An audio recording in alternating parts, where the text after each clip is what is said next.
खबर आई है, मेरी छोटी बहन घर आ रही है। बधाई हो अम्मा, बधाई हो। घर में एक बार लक्ष्मी आई है।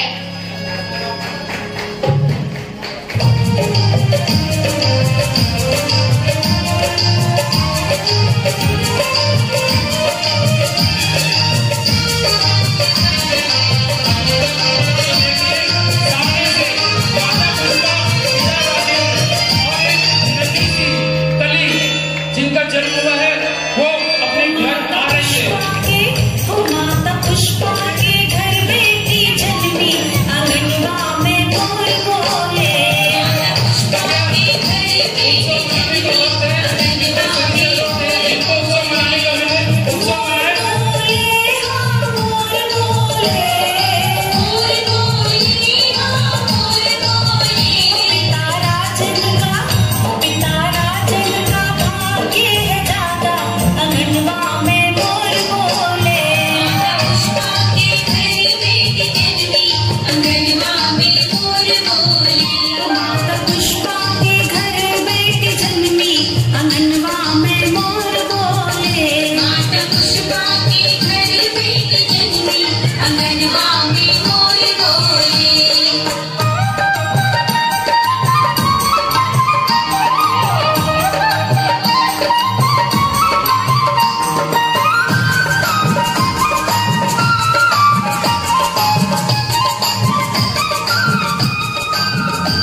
तो आपने देखा रश्मि, ओ रश्मि, तुम अभी तक उठी नहीं क्या? मैं तो मंदिर से भी आ गई। नहीं माँ, मैं तो उठकर तैयार भी हो गई, पर मुझे जोरों की भूख लग रही है। मुझे नाश्ता दे दीजिए। अरे, तुम अभी तक मंदिर नहीं गई और नाश्ता मांग रही हो? जाओ, पहले भगवान के दर्शन करके आओ।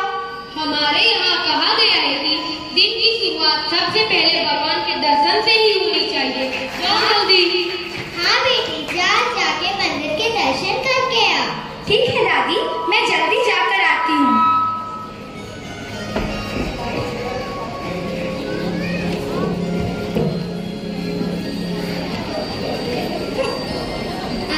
अरे मम्मी, इतनी जल्दी आ गई के?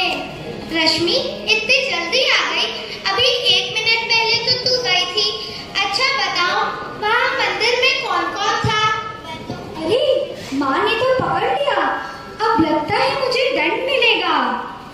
जा मौरी, अच्छे से पूजा कर आ। ज्यादा झूठ न बोला करे। ठीक है दादी।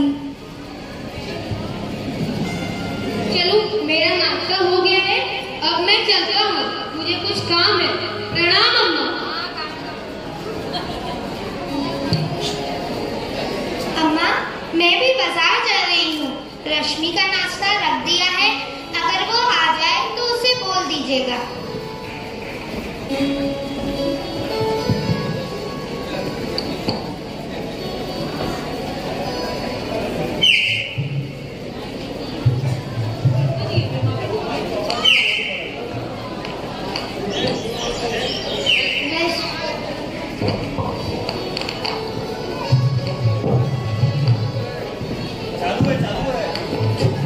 रश्मि, जा, तेरो नाश्तो रखे हो है, खा लीजो। नहीं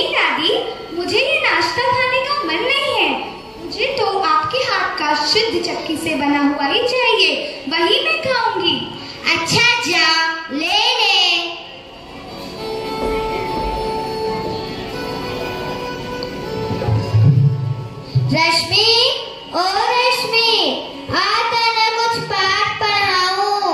हाँ दादी, आती हूँ।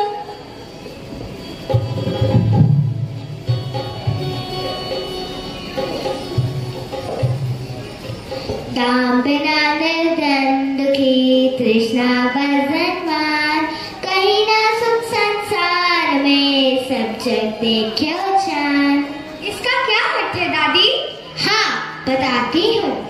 इसमें कहते हैं कि इस संसार में जिसके पास रुपया पैसा नहीं है वह तो दुखी है ही, लेकिन जिसके पास रुपया पैसा है वह भी दुखी है। इस संसार में सुख कहीं नहीं है, और अगर सुख है तो भगवान की पूजा, भक्ति और अर्चना करने में है।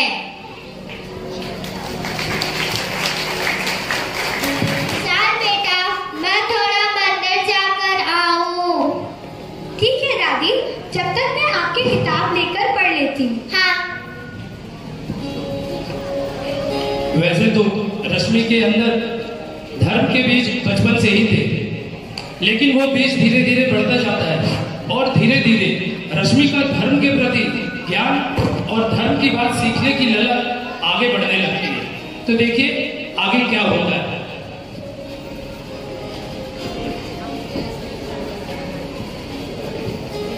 अरे देवेंद्र भैया आप, जय जिनेंद्र। जय जिनेंद्र रश्मि। हाँ, मैं यहाँ से गुजर रहा था तो सोचा चाचा चाची से मिलता चलूं।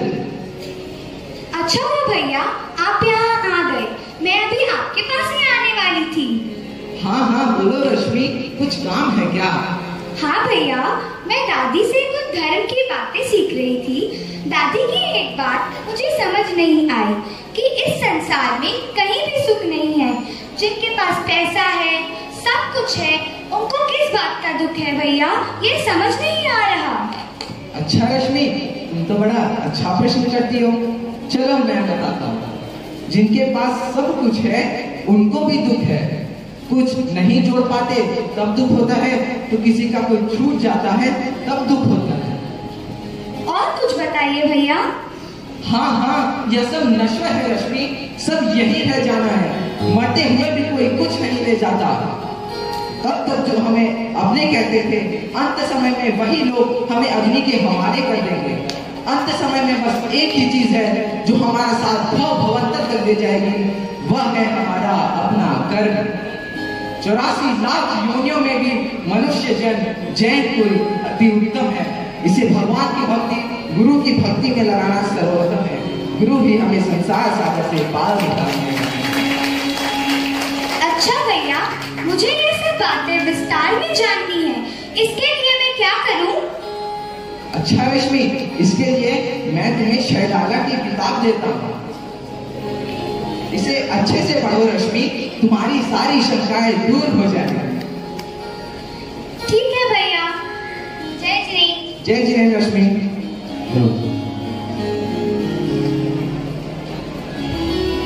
आप यहाँ देख रहे हैं कि रश्मि अपनी दादी और देवेंद्र भैया, जो कि इनके बड़े पापा के लड़के हैं, उनकी बातों को अच्छे से समझकर धर्म के मार्ग पर तेजी से आगे बढ़ती है। वो धर्म का बीज धीरे धीरे बड़ा हो रहा था अपनी चरम तक जाने के लिए। बस उसे एक अमृत की एक बूंद और सूरज की तपन का इंतजार रहता है उसे। तभी सिंहपुर गांव में आचार्य श्री 108 सिद्धांत सागर जी महाराज का प्रवेश होता है।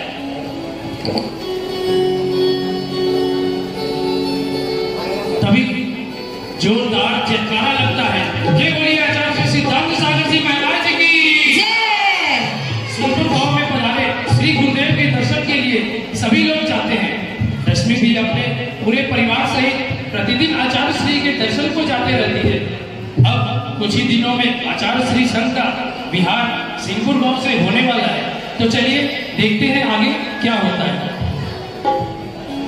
पिछले 18 दिनों से हमारे नगर में आचार्य श्री विराजमान है और कल उनका विहार भी होने वाला है। तो मैं ये प्रण लेती हूँ कि आचार्य श्री का परगाहन मेरे हाथों से ही हो और उनका पहला ग्रास मैं ही दूं। अगर ऐसा हो गया तो मैं भी आचार्य श्री के साथ उनके साथ धर्म के मार्ग पर आगे बढ़ूंगी। तो आपने देखा रश्मि ने यहाँ एक प्रण लिया है। तो क्या आप सभी को लगता है कि रश्मि अपने लिए गए प्रण को निभा पाएगी? क्या रश्मि आचार्य श्री संघ के साथ बिहार को जा पाएगी? चलिए देखते हैं आगे क्या होता है। पुष्पा, ओ पुष्पा, मेरे कपड़े लगा दो। पिताजी, आप कहीं जा रहे हैं क्या?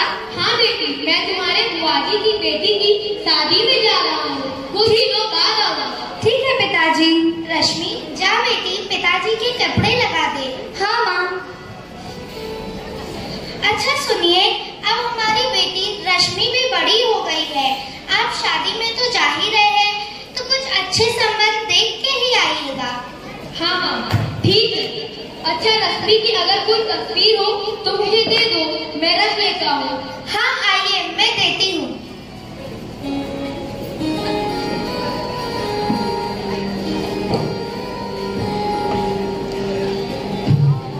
चलो अच्छा है, पिताजी कुछ दिन बाहर जा रहे हैं तो मैं भी कल आचार्य श्री के साथ विहार को जा पाऊंगी। मन शुद्धि, वचन शुद्धि, काय शुद्धि, आहार जल शुद्ध है। अंजलि छोड़ उच्चासन ग्रहण करें।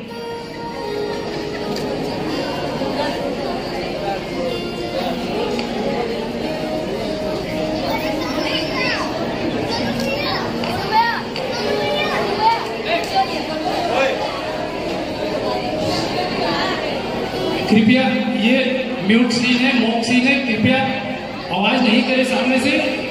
बच्चे, छोटे छोटे बच्चे इतना अच्छा परफॉर्मेंस कर रहे हैं, आप लोगों को शांति से देखना चाहिए। सब आप ही के घर के बच्चे, कृपया हल्ला नहीं करेंगे।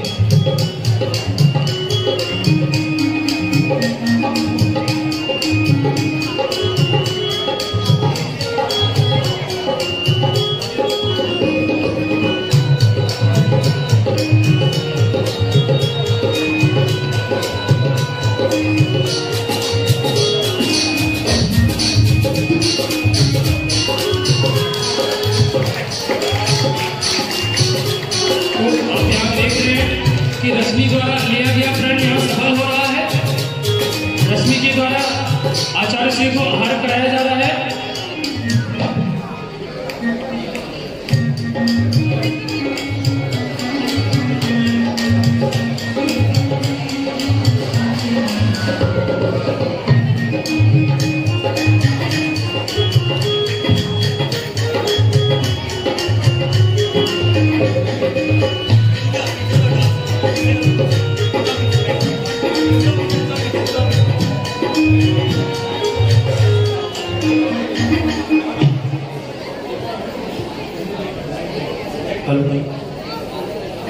तो आप यहाँ देख रहे हैं कि सभी घर वाले और मोहल्ले वाले आचार्य श्री का आहार करा रहे हैं और इसी तर्ज पर सिंहपुर गांव में भक्ति और उल्लास का माहौल है।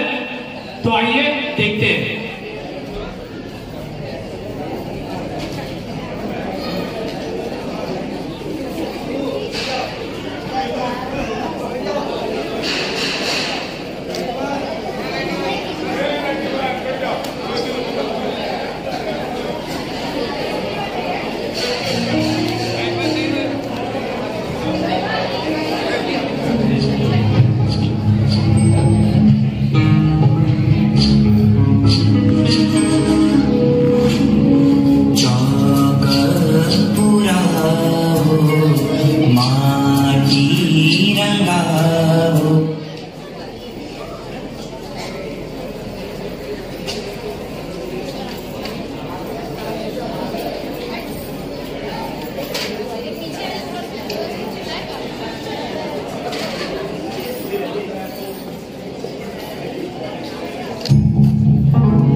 यहाँ देखा आचार्य श्री का आहार रश्मि के घर पर हो रहा था।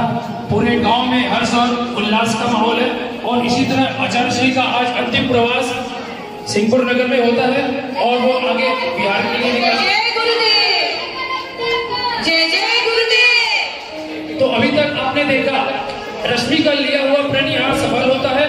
पूरे भाव सहित रश्मि और सभी भक्तों के द्वारा आचार्य श्री का आहार कराया जाता है। आचार्य श्री बिहार के लिए निकल पड़ते हैं। रश्मि के पिताजी के घर पर नहीं होने से रश्मि भी बस शाम को आ जाऊंगी यह बात अपनी माँ को बोलकर देखते हैं आगे रश्मि और उनकी माँ आगे क्या चर्चा करती है। आइए देखते हैं अगले दृश्य में।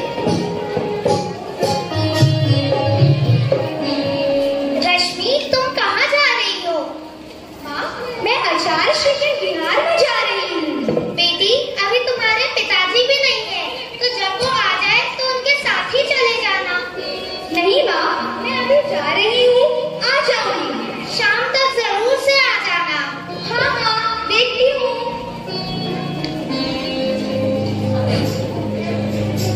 यहाँ आप सभी भक्तों के लिए एक क्वेश्चन है कि रश्मि जब प्रथम बार अपने घर से निकलती है, रश्मि जब प्रथम बार अपने घर से निकलती है तो उसकी थैली में कितने पैसे होते हैं और कौन कौन से होते हैं?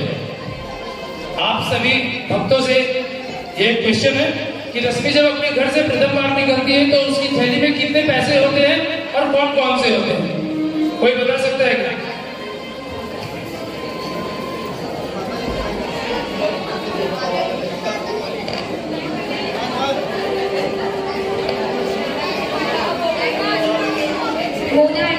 गैस कीजिए, गैस तो माता जी के भक्त है तो गैस तो कीजिए।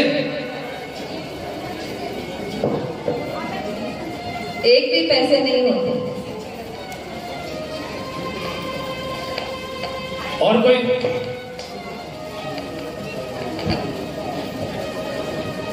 पुरुष वर्ग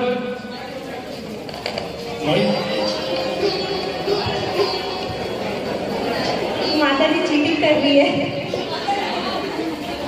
पैसों का पता नहीं पर पुण्य बहुत था माता जी की झोली में। हाँ, ये बात बिल्कुल सही है, लेकिन हमें जवाब पैसों का ही चाहिए। पुण्य तो माता जी का वैसे भी सबसे ऊपर है।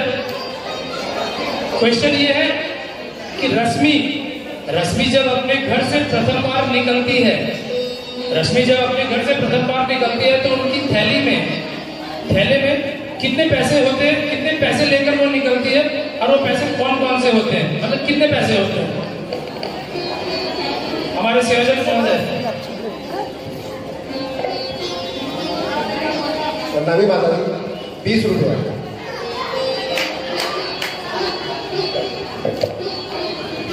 क्या आपको लगता है 20 रुपए? आपको आश्चर्य होगा कि रश्मि जब प्रथम बार घर से निकलती है तो उनकी थैली में मात्र 20 रुपए होते हैं। 10-10 के वो दो नोट होते हैं जब रश्मि प्रथम बार अपने घर से निकलती है। तो रश्मि को गए यहाँ 2 दिन हो गए हैं, वो अभी तक आई नहीं है। माँ घर पर ही इंतजार कर रही है। देखते हैं आगे के दृश्य में क्या होता है। अरे रश्मि को गए 2 दिन हो गए और वो अब उसके आने का कोई खबर नहीं है। उसके पिताजी भी नहीं है, तो मैं किसको बोलूं? अच्छा, देवेन तो यही होगा। देवेन को बोलती हूँ। देवेन, ओ देवेन। जय जिनेन्द्र चाची जी। जय जिनेन्द्र। देख ना देवेन, रश्मि को गए 2 दिन हो गए और वो अभी तक नहीं आई है। तेरे चाचा जी भी नहीं है, तो तू एक काम कर, तू जा और रश्मि को ले आ। ठीक है चाची जी, इसमें घबराने की क्या बात है। मैं कल ही जाता हूँ और रश्मि को ले आता हूँ। आचार्य जी के दर्शन भी कर दूंगा। अच्छा ठीक है, मैं चलती हूँ, मुझे कुछ काम है। ठीक है चाची जी।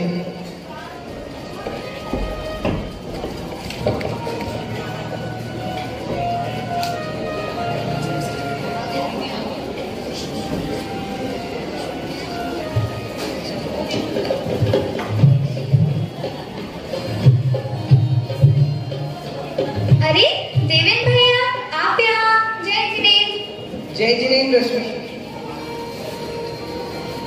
चाची जी पूछ रही थी तुम अभी तक घर नहीं आई, तुम्हारी कितनी चिंता हो रही थी, और चाचा जी भी नहीं आए, सो मुझे भेजा है। चलो जल्दी से सामान बांध लो, मैं आचार्य जी के दर्शन करके आता हूँ। उफ, भैया को क्या बोलूं? मेरा तो जाने का बिल्कुल मन नहीं है। क्या करूं? हाँ, ऐसा करती हूँ। रश्मि, सामान ले लिया, चले। वो भैया, सब में एक माता जी है और उनको आहार कराने वाला कोई नहीं है, तो मैं सोच रही थी कि 4-5 दिन बाद आ जाऊं। अच्छा ठीक है रश्मि, तुम 4-5 दिन के बाद आ जाना, मैं चाची जी को बोल दूंगा। भैया, मुझे कुछ पैसे की जरूरत है। पैसे हैं तो देते जाइए। हाँ हाँ, क्यों नहीं। ये लो रश्मि, अपना ख्याल रखना रश्मि, चलता हूँ। ठीक है भैया। जय जिनेन्द्र। जय जिनेन्द्र।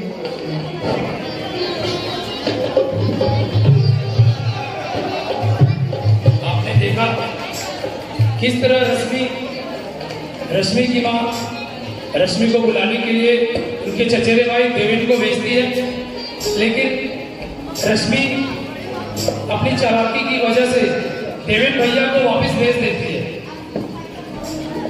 तो फिर क्या होता है?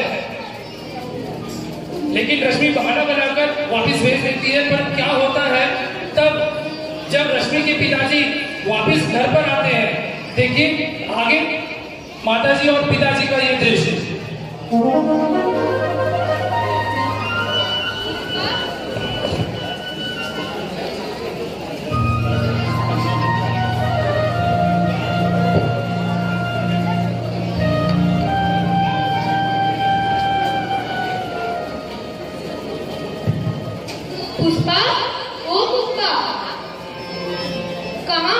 जरा थक गया हूँ, पानी पिला दो।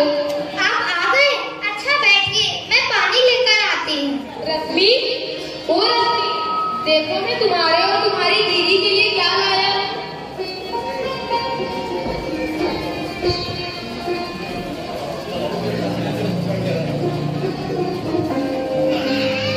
अरे आपको क्या बताऊं, रश्मि तो यहाँ नहीं है। वो तो आचार्य के बिहार में गई थी, एक दिन का बोलकर गई थी और अभी तक नहीं आई। मैंने देवेन को भी भेजा था, पर उसने कहा 4-5 दिन में आऊंगी। मुझे तो बड़ी चिंता हो रही है, आप ही उसे लेकर आइए ना। अरे तो तुमने उसे जाने ही क्यों दिया? मैंने तो तुम्हें पहले ही बोला था। अच्छा चलो ठीक है, मैं कल ही जाकर उसे लेकर आता हूँ। अभी मुझे बाजार में कुछ काम है, मैं आता हूँ।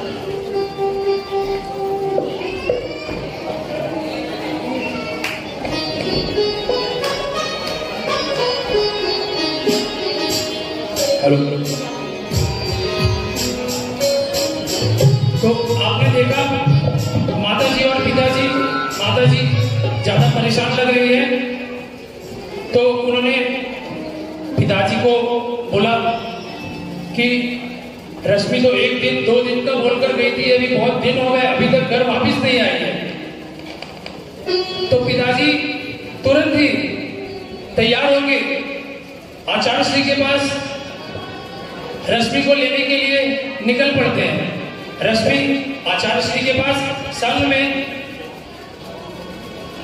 बैठी है, तभी पिताजी आते हैं। देखिए आगे क्या होता है।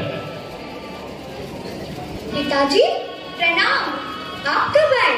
मैं कल ही आया था बेटी, तुम वापस नहीं आई तो तुम्हें लेने आ गया। चलो। अरे कुछ दिन पहले तो भैया को समझा के तो भेजा था, अब पिताजी को क्या बोलूं, क्या करूं?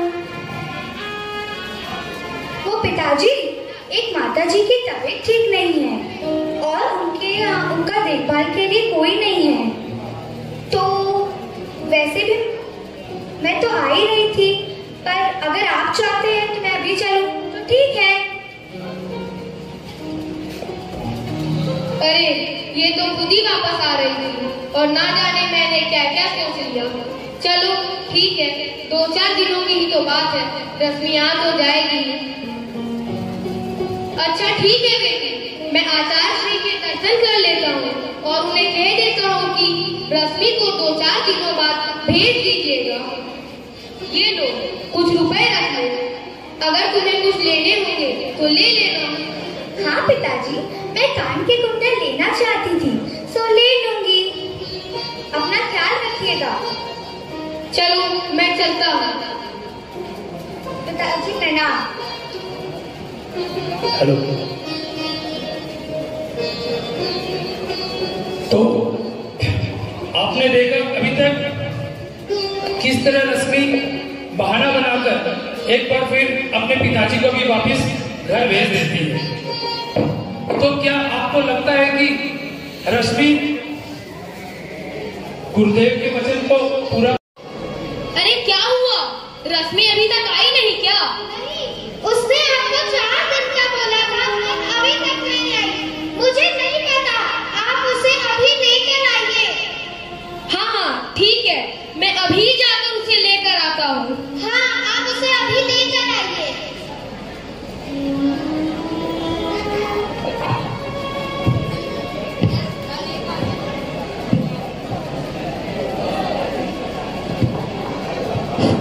तो आपने देखा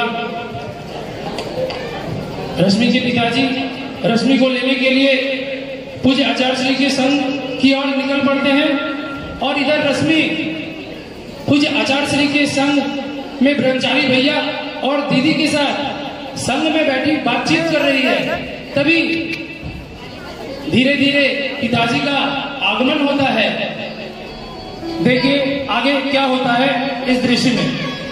रश्मि, कहाँ हो तुम?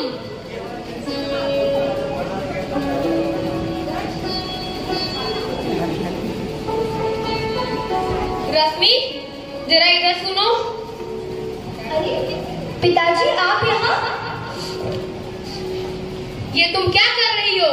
तुम तुमने 4 दिन का कहया था और तुम अभी तक नहीं आई। चलो। नहीं पिताजी, अब मेरा मन वहाँ नहीं लगेगा। मुझे अपने आराध्य गुरुदेव के पास रहना है। ये क्या बात हुई? वहाँ तुम्हारी माँ की तबीयत ठीक नहीं है और तुम वापिस नहीं जा रही हो? नहीं पिताजी, अब मेरा मन नहीं लगने वाला। तुम्हें तो जाना ही होगा। नहीं पिताजी, मैं नहीं जा सकती। मुझे दीदी, भैया जी, अपने आराध्य गुरुदेव के पास रहना है। मुझे नहीं जाना। चलो। नहीं लगता। नहीं पिताजी, नहीं, नहीं पिताजी, नहीं। और पिताजी लाख मना करने पर भी रश्मि को वापस घर ले जाने के लिए तैयार हो जाते हैं और इधर घर में माँ इंतजार कर रही है। माँ को डर है कि कहीं बेटी वैराग्य के पथ पर नहीं चली जाए, इसीलिए वो पिताजी से बार बार लाख मना करने पर भी वो बोलते रहती है कि आप बेटी रश्मि को लेके आइए। और पिताजी चले जाते हैं। रश्मि पूरे बिना मन से अपने घर वापस पिताजी के पास साथ तो चल पड़ती है, लेकिन आगे क्या होता है आप खुद ही देखिए अगले दृश्य में।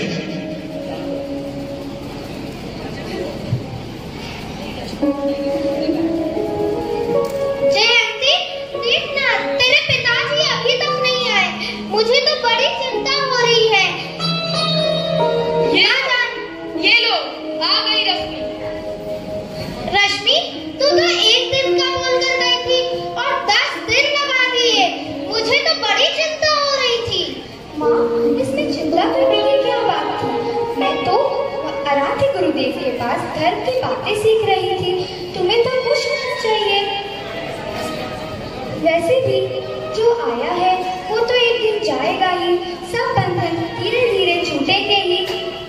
ये किस तरह की बात कर रही हो तुम रश्मि? नहीं माँ, कुछ नहीं, रहने दो।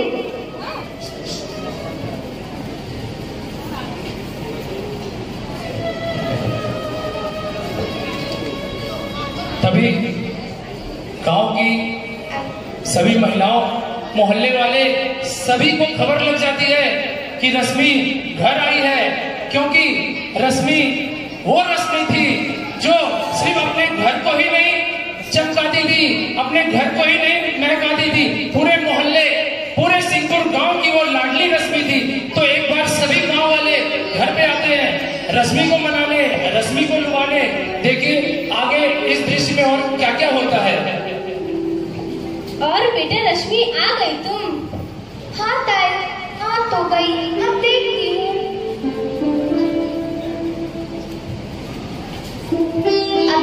अब देखना क्या है, तेरे पिताजी ने तो तेरे लिए लड़का भी देख लिया है। हाँ, अब दोनों का विवाह करने का भी समय आ गया है।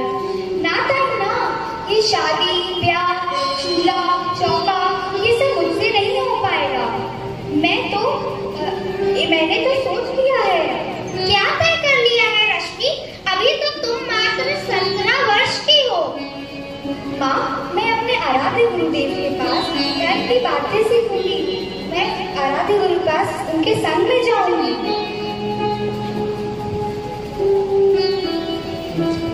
रश्मि, ये सब क्या है? तुमने हम लोगों से बात भी नहीं की। नहीं पिताजी, नहीं, अब यहाँ मेरा मन नहीं लगने वाला। मैं तो अपने सच्चे जन के मार्ग पर आगे बढ़ूंगी। तुमने ये सब ऐसे कैसे सोच लिया?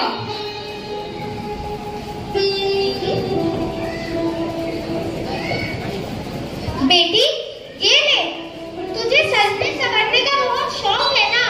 हमने ये सब तुम्हारे ब्याह के लिए रखा है। माँ, ये सब गहने जब मेरी बिंदौली निकाली जाएगी तब मैं पहनूंगी, फिर इसे भी निकाल दूंगी। मुझे ये सब नहीं चाहिए माँ। रश्मि, तुझे तो गहने का बहुत शौक था। बचपन में भी तू तो मेरे गहने पहना करती थी। अब आज क्या हुआ? माँ, ओ माँ, तुमने और पिताजी ने भी तो मुझे बचपन से यही सिखाया है कि जिस काम में में मन लगे वही काम करना चाहिए। और प्रभु की भक्ति, गुरु की भक्ति से बढ़कर इस संसार में कुछ नहीं है, और मैं भी तो वही करने जा रही हूँ।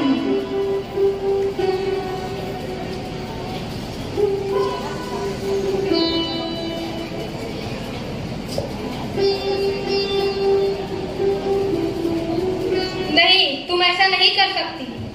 नहीं पिताजी, कल मैं चली जाऊंगी। नहीं बेटी, तुम ऐसा नहीं कर सकती। नहीं, कल मैं चली जाऊंगी। नहीं बेटी, तुम ऐसा नहीं कर सकती। कल मैं चली जाऊंगी। नहीं, मैं चली जाऊंगी।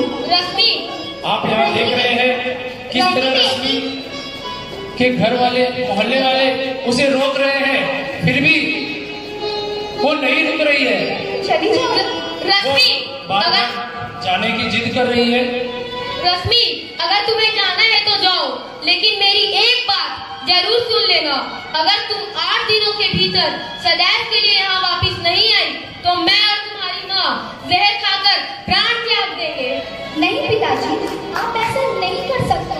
आपने ही तो हमें अच्छे संस्कार दिए हैं। नहीं बेटी, मैं तुम्हारे गुरुजी से बात करूंगा। नहीं पिताजी, गुरुजी का हम पर बहुत उपकार है।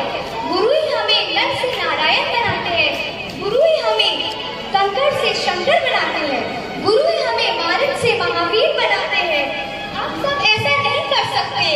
नहीं बेटी, तुम ऐसा नहीं कर सकती। नहीं, मैं कल चली जाऊंगी। नहीं बेटी, तुम ऐसा नहीं कर सकती। नहीं, कल मैं चली जाऊंगी। नहीं बेटी, तुम ऐसा नहीं कर सकती। नहीं, कल मैं चली जाऊंगी। तो आपने देखा,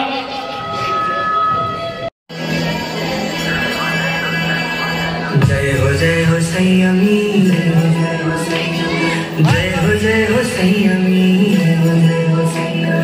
करते तुमको है नमन, जय हो संयमी, चांद तारे और जमीन, राह तुमने जो चुनी, सांस सबकी है जमी, सांस सबकी है जमी, तुमको देख कर लगे हमको दुनिया में कमी, रास्ता कठिन चुना, फिर भी चेहरे पर है हंसी। जय हो संयमी, जय हो संयमी, करते तुमको है नमन, चांद तारे और जमीन। जय हो संयमी, जय हो संयमी, करते तुमको है नमन, चांद तारे और जमीन।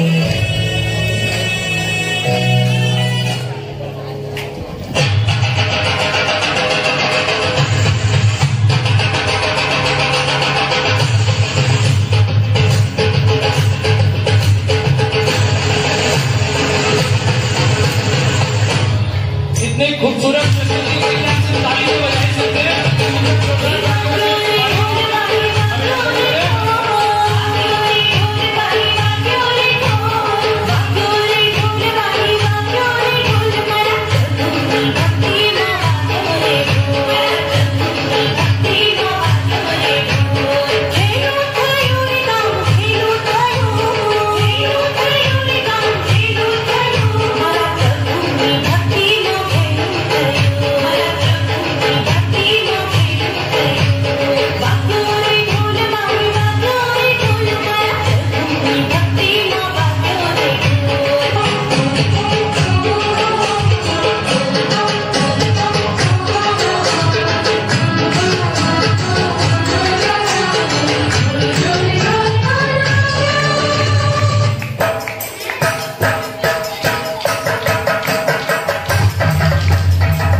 हे प्रभु मुझे बता दो, हे प्रभु मुझे बता दो, चरणों में कैसे आऊं, हे प्रभु मुझे बता दो, हे प्रभु मुझे बता दो।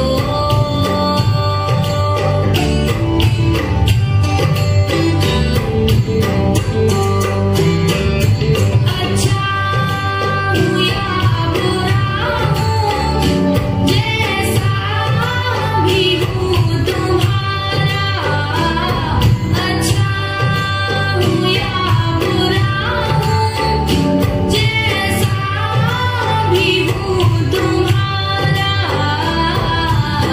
ठुकराओ ना मुझे अब, ठुकराओ ना मुझे अब, चरणों में सिर झुकाऊं, हे प्रभु मुझे बता दो, हे प्रभु मुझे बता दो, चरणों में कैसे आऊं।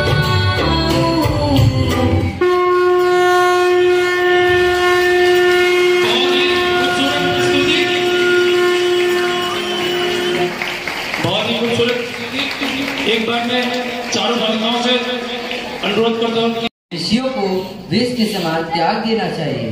दया, पवित्रता, क्षमा, सरलता और सत्य को अमृत के समान ग्रहण करना चाहिए। कुम्हार जब मिट्टी के बर्तन बनाता है तो मटके पर एक तरफ से चोट मारता है पर भीतर से सहारा भी रखता है। उसी प्रकार गुरु शिष्य के एक एक दोष निकालने के लिए ऊपर से भले ही कठोरता दिखाए पर अंदर से वात्सल्य होता है, अंदर से वात्सल्य होता है, जो शिष्य को कुंदन बनाकर चमका देता है। ओम नमो।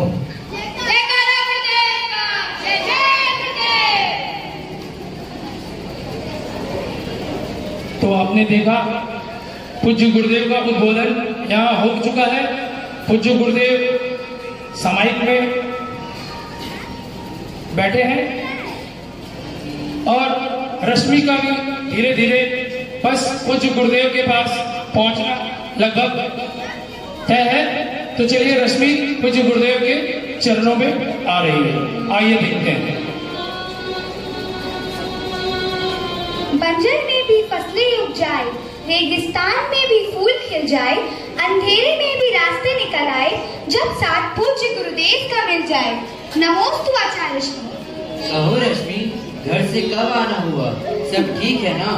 घर से तो आ गई हूँ गुरुदेव, लेकिन मुझे बड़ी चिंता हो रही है। पिताजी ने आते वक्त कहा था कि अगर 8 दिन के अंदर घर नहीं आई तो वे अपने प्राण त्याग देंगे, और आज मुझे घर से निकले हुए 7 दिन हो गए हैं। कोई बात नहीं रश्मि, सब मंगल ही मंगल होगा।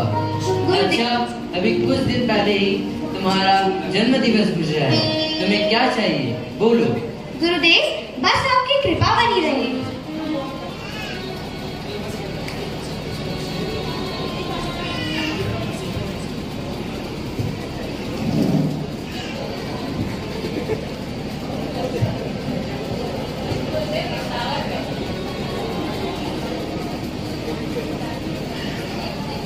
रश्मि, तुमने तो मुझे कहा था कि जब तुम्हारी बिंदौरी निकाली जाएगी तो तुम मेहंदी लगाओगी, गहने पहनोगी, तो इसे रख लो। बिंदौरी के समय तुम्हें इसी तरह सजाया जाएगा। जैसी आपकी आज्ञा गुरुदेव। कल महावीर जयंती का पावन दिन है। कल सभी समेत शिखर की वंदना करने चलेंगे। सभी से कह दो कि वंदना की तैयारी कर ले। जी, नमोस्तु गुरुदेव, नमोस्तु। खड़े हो तो आपने देखा रश्मि दीदी अपने घर से आचार्य श्री संघ के पास श्री समेत शिखर जी आ जाती है। वहाँ पूज्य गुरुदेव के किसी भक्त के द्वारा रश्मि दीदी को उनके जन्मदिन के उपलक्ष्य में एक सोने की चेन दी जाती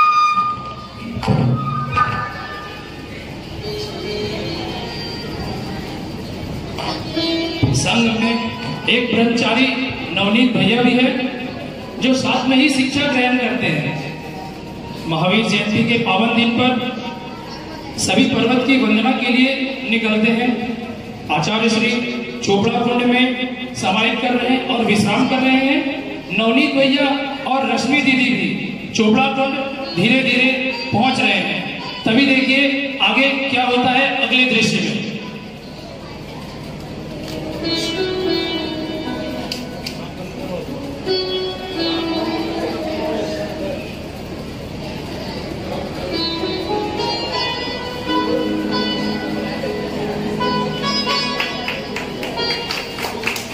तो आपने देख रहे हैं नवनीत भैया रश्मि दीदी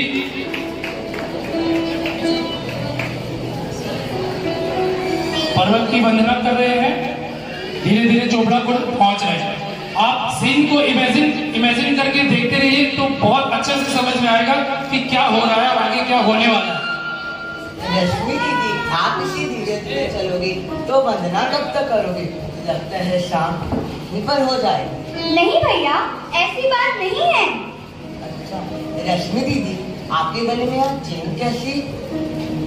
ओह, ये चेन, ये तो मुझे गुरुदेव के किसी भक्त ने मेरे जन्मदिन के उपलक्ष्य पर तोहफा दिया। रश्मि दीदी, तब मैं भी गुरुजी से कहकर ऐसी चेन ले लूंगा। मांगने की क्या जरूरत है भैया, अगर आपको चाहिए तो ये मेरी चेन रख लीजिए। नहीं दीदी, मैं तो आचार्य श्री से ही लूंगा। अच्छा, मुझे जरूरत नहीं है, ये आप रख लीजिए। दीदी, जो आप लोगी वैसे ही मैं भी चेन लूंगा।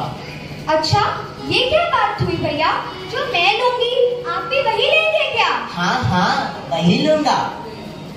जो मैं लूंगी आप भी वही लेंगे? हाँ हाँ, वही। तो चलिए गुरुजी के पास। हाँ हाँ, क्यों नहीं।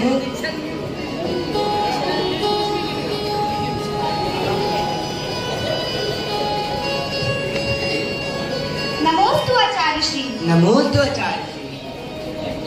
आप लोग को आने में इतनी देर कैसे हुई? हाँ, आवाज तो हम लोगों की ही थी। नवनीत भैया मेरे गले के चेन के बारे में पूछ रहे थे। हाँ, दीदी के पास जो चेन है वह मुझे भी चाहिए। जो मैं लूंगी वही भैया जी को भी चाहिए। हाँ दीदी। क्या जो मैं लूंगी आप भी वही लेंगे? हाँ दीदी, मैं भी वही लूंगा। तो आचार्य श्री, मुझे दीक्षा दे दीजिए और मुझे कुछ नहीं चाहिए। हाँ आचार्य जी, मुझे भी कुछ नहीं चाहिए, मुझे भी दीक्षा दे दीजिए। शिष्य, ये क्या बचपना है, इतनी भी क्या जल्दी है। यहाँ पर्वत पर दीक्षा अनुसार कोई पर्याप्त साधन नहीं है और तुम दोनों के परिवार वाले भी नहीं है, तो ऐसे में दीक्षा कैसे हो सकती है? नहीं आचार्य श्री, अगर मैं अभी दीक्षा नहीं ली तो आगे दीक्षा कभी नहीं ले पाऊंगी। रश्मि, तुमने तो मुझे कहा था कि तुम अपनी बिंदौरी निकालने के लिए मेहंदी लगाओगी, गहने पहनोगी, तो अब क्या हुआ रश्मि? नहीं आचार्य श्री, मुझे ये सब कुछ नहीं चाहिए, बस मुझे आप दीक्षा दे दीजिए। अगर आप दोनों की यही इच्छा है तो दीक्षा की तैयारी की जाए। लेकिन आचार्य श्री, यहाँ कुछ उपलब्ध नहीं है, तो ऐसे में दीक्षा कैसे होगी? शिष्य, भक्त को भगवान के पास आने के लिए या मोक्ष रूपी लक्ष्मी को पाने के लिए सामग्री की नहीं, समर्पण की जरूरत होती है। क्यों? जहाँ समर्पण अंतिम सीमा पर होता है, वहाँ भगवान को भी भक्त के पास आना पड़ता है। दीक्षा की तैयारी कीजिए।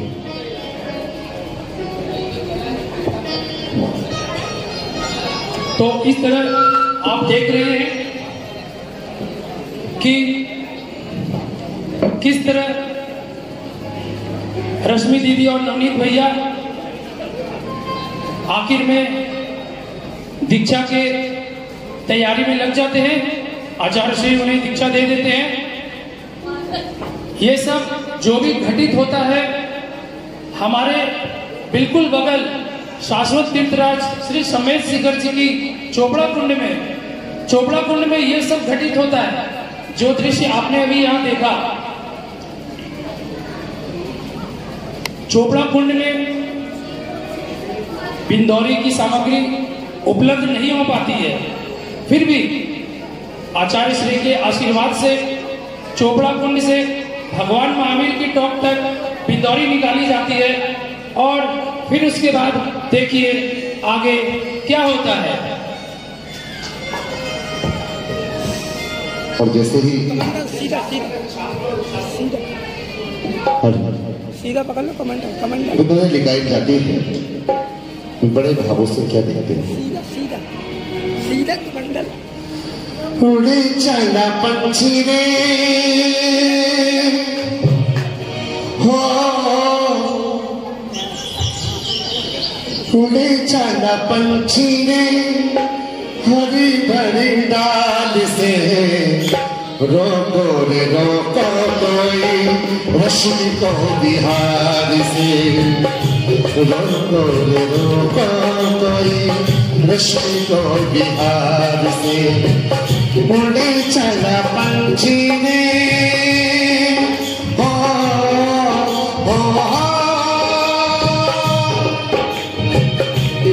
मीठी मीठी तालियां बजाए सभी लोग, जय हो।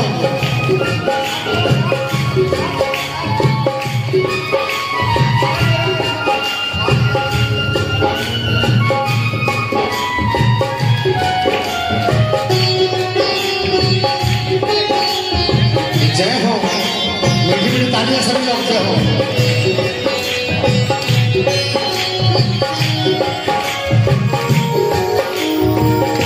फिर से ये खिलना पाई महलों की गलियां, सोने पड़े हैं देखो नगर की गलियां, हो रोए रहे नैना मेरे, रोए रहे नैना मेरे आंसुओं की धार से, रोको रे रोको कोई रश्मि को बिहार से, रोको रे रोको कोई रश्मि को बिहार से, उड़े चला पंछी ने हो, उड़े चला पंछी ने हरी भरी डाल से, रोको रे रोको कोई रश्मि को बिहार से, रोको रे रोको कोई रश्मि को बिहार। दीक्षा का अद्भुत दृश्य अब जो आपके समक्ष प्रस्तुत हो रहा है, मॉक परफॉर्मेंस, म्यूट परफॉर्मेंस। दीक्षा का बेहद अद्भुत दृश्य कृपया ध्यान से देखेंगे और जोरदार तालियों से हमारे सभी स्टाफ कलाकार का एक बार धन्यवाद देंगे।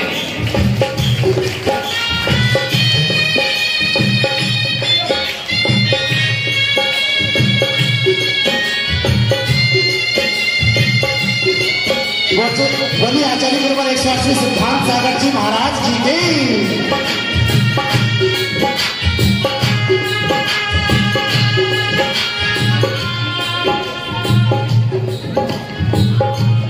हेलो, तो इस तरह आप देख रहे हैं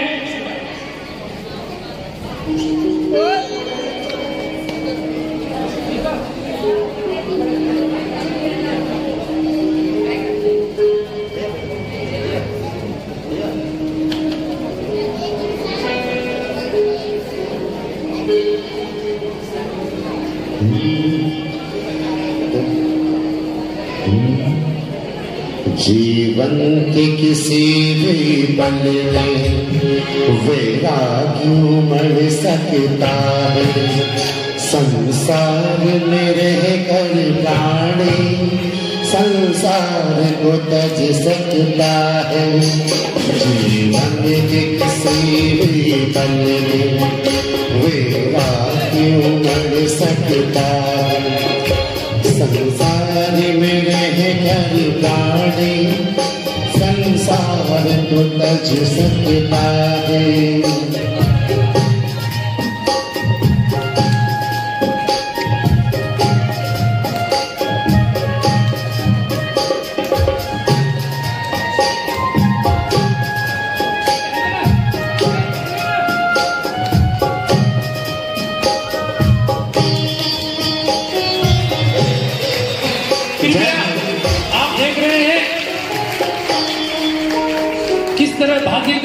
सौभाग्य से मिलन हो रहा है और किस तरह एक भक्त भगवान बनने की तैयारी कर रहा है। मेहंदी, पायल, झुमका की इच्छा रखने वाली रश्मि की जब दीक्षा होती है तो ठीक तरह से उनकी बिंदौरी भी नहीं निकल पाती है। किस तरह तप, त्याग, श्रद्धा, भक्ति और समर्पण से एक शिष्य अपने गुरु के श्री चरणों में इस तरह समर्पित हो जाता है कि विवश होकर गुरु को भी शिष्य की बात मान लेनी पड़ती है। दीक्षा रूपी साधनों के अभाव होने पर भी कुछ गुरुदेव का आशीर्वाद। सौभाग्य सागर जी है। बोली सौभाग्य सागर जी महाराज जी की। रश्मि दीदी, आज से आपका नाम सौभाग्यमती माता जी है। बोली आदिकल समाज की सौभाग्यमती माता जी की। दीक्षा रूपी साधनों के अभाव होने पर भी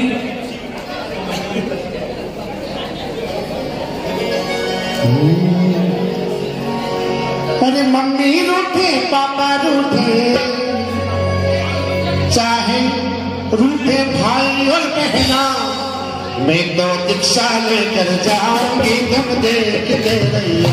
मैं तो दीक्षा लेकर जाऊंगी, तुम देखते रहियो। मम्मी रूठे, पापा रूठे, रूठे भाई और बहना। ये दृश्य में हमने सबने देखा है, सब रूठ गए, सब कहाँ है, मगर माता जी ने क्या कहा?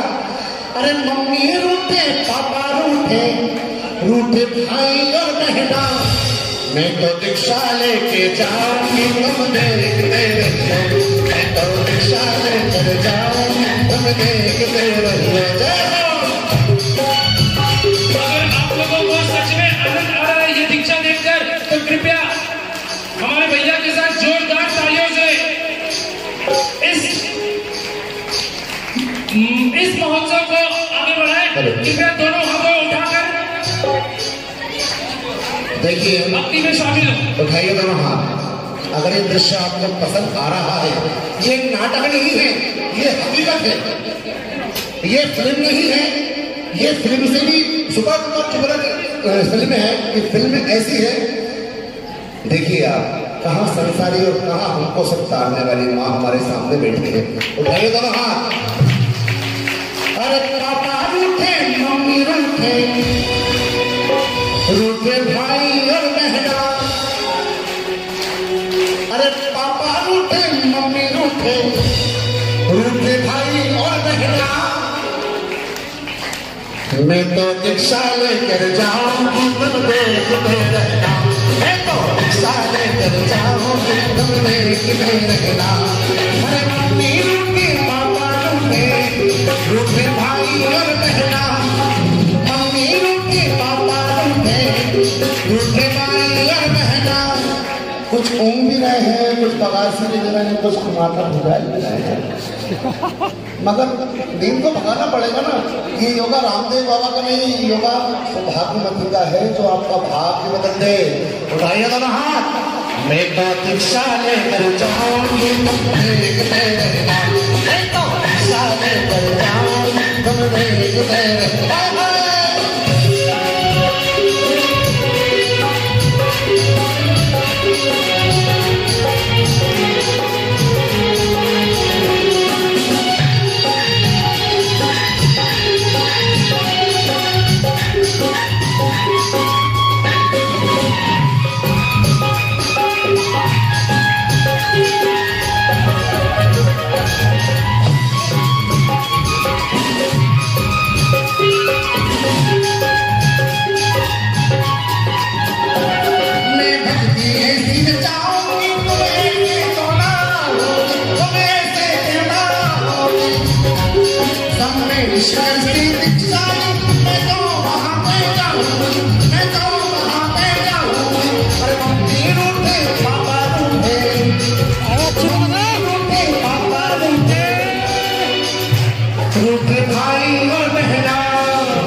हम भक्त हैं इन गुरु चरणों के, और यकीन करिएगा मैं आज माता जी के चरणों में पहले प्रोग्राम में आया हूँ, मगर सच बता रहा हूँ मुझे साक्षात मेरी माँ मिल गई आज।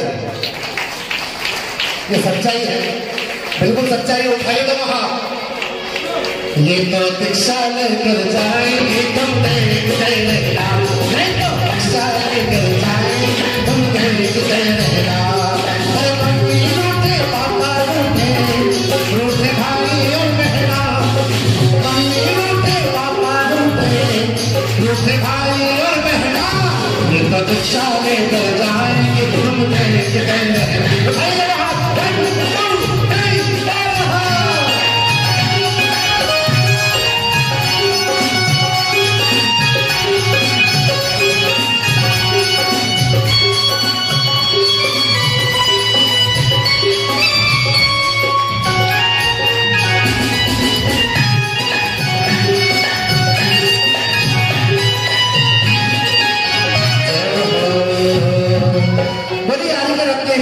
एक स्वर में एक आवाज में मिले सुर मेरा तुम्हारा तो सुर बने एक सुर में बोलिएगा। बोलिए आगे अपने इस्तेमाल से सौभाग्यवती माता जी की, आनंद नहीं आ रहा, फिर से कोशिश करें। बोलिए आगे अपने इस्तेमाल से सौभाग्यवती माता जी की, बोलिए आगे अपने इस्तेमाल से सौभाग्यवती माता जी की जयकारा गुरु माता। बस बस कल हो जाएगा।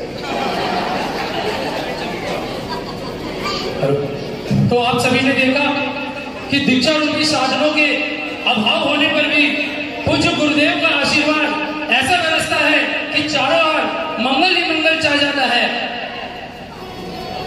भवसागर में भटक रहे थे, गुरुवर ने सन्मार्ग दिया, कुम्हार के सदृश हमको साधक का आकार दिया, समय सार का सार बताकर शिष्यों का उद्धार किया। और नमस्कार सिद्धांत गुरु को जिनने यह उपकार किया, नमस्कार सिद्धांत गुरु को जिनने यह उपकार किया। अगर समस्त धरती को कागज और समस्त समुद्र के पानी को स्याही बनाकर भी लिखा जाए तो गुरु की महिमा का वर्णन कर पाना असंभव है। और इसी तरह एक शिष्य भी गुरु बन जाता है, राग से वैराग्य हो जाता है, मोह से मोक्ष तक की यात्रा संपूर्ण हो जाती है। और फिर कुछ दिन बाद पिता राजेंद्र के पास एक चिट्ठी पहुंचती है कि रश्मि ने दीक्षा ले ली है। रश्मि ने दीक्षा ले ली है। इस बात को पढ़कर पिताजी बेहोश हो जाते हैं। फिर क्रमशः नियति को सच मानकर रश्मि के नाम एक चिट्ठी लिखते हैं। तो देखिए अंतिम के कुछ पल, रश्मि का सौभाग्य,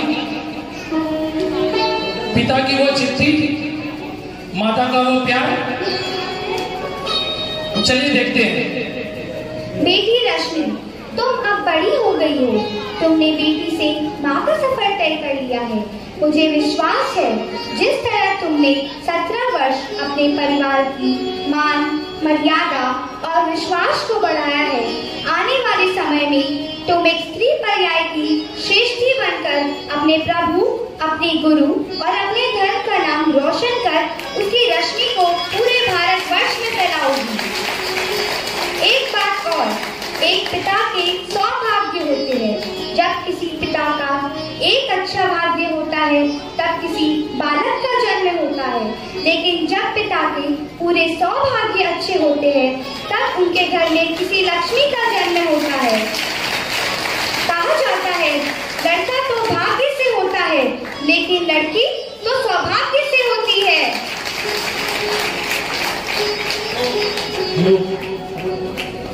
तो एक बार जोरदार जयकारा गणिनी यारी का 105 श्री सौभाग्यवती माता जी की।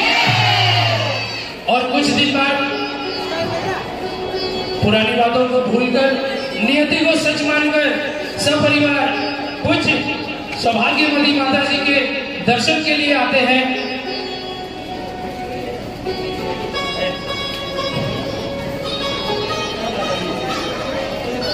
और फिर कुछ दिनों के बाद पूज्य माता जी को आचार्य श्री सरस्वती सागर जी महाराज के द्वारा गणिनी दीक्षा प्रदान की जाती है। और इसी तरह हमारा आज का रश्मि का सौभाग्य यहीं पे विराम लेता है। मैं पूज्य माता जी, सभी माता जी के चरणों में एक बार नमन बोलो माता जी की। ये कहना चाहता हूँ कि अगर इस नाटक के दौरान कल और आज हमसे या हमारे पूरी टीम से किसी भी तरह की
उमंग भक्ति तरंग लहरायो, ये प्रेम रंग श्रद्धा भंग पावन प्रसंग घर लायो। मन आज मधुरम सुर सजाए, झूम झूम